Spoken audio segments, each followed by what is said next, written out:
In this lesson, let's talk about index notation.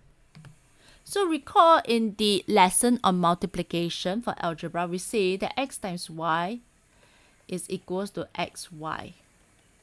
So now, what if instead of taking x times y, we take y times y?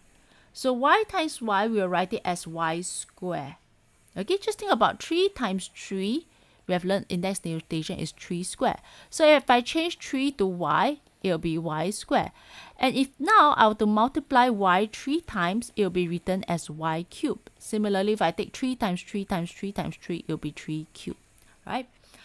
Okay, so I want you to also take note that y square is not the same as 2y. Y square is equals to y times y.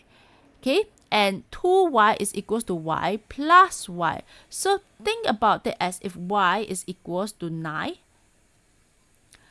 9 times 9, which is 9 square, will give me 81.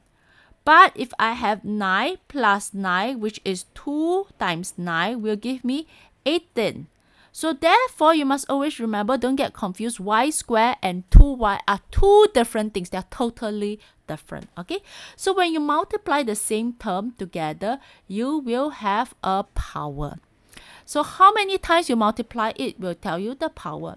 So if I have y times y times y times y, I'm going to multiply y together 4 times. It'll give me y to the power of 4. Now, what if I take y squared times y to the power of 4?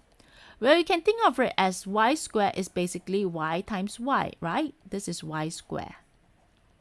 And y to the power of 4 is basically y multiplied by itself 4 times y times y times y times y. So if I were to take y squared times y to the power of 4, I'm going to multiply y together by 1, 2, 3, 4, 5, 6, 6 times, which is y to the power of 6. So when we take the index notation and we multiply them together and they have the same base, what we can do is we can just add up the power to find the new power. So that means in order to evaluate it, I can take y to the power of 2 plus 4, which gives me y to the power of 6.